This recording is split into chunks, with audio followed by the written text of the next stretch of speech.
there's a lot of things in history that during the time where they were happening, I'm sure people were all like the McCarthy era. I'm sure people thought it was very important to root out these communists, but they didn't exactly understand. Like, hey, you're calling a lot of people communists that aren't even communists. You're going after people that just went to meetings to find out what's going on. The world didn't exactly understand what that even meant back then.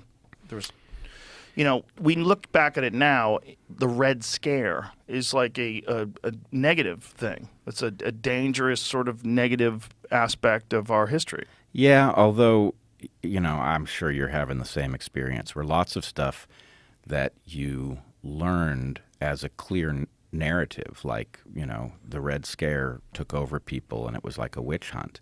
And the answer is actually more nuanced than that. There was more truth to it than I was taught, right? The Rosenbergs really were guilty of passing secrets to the Russians. Oh, yeah, there right? definitely was a lot of that. So, it's a mixed story. Right. You asked the question, though, if in the future we're going to have a different conversation about what's taking place. And I just want to put a little placeholder there. The answer kind of depends if there is a future. And I worry a lot that not only are we headed into chaos, but that we are going to be denied the ability to have a proper historical account of the present, that we're never going to understand what these stories were doing, why they played out the way they did, why people disappeared when they did, and that's not healthy.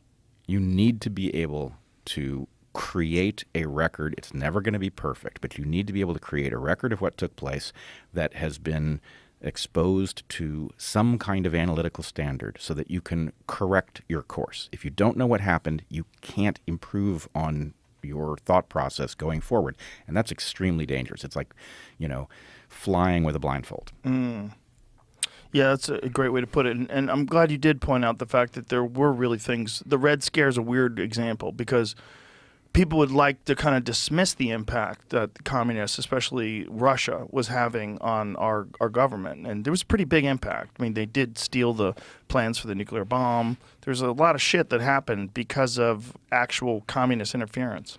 But the narrative when I was in high school was that the Red Scare was bad.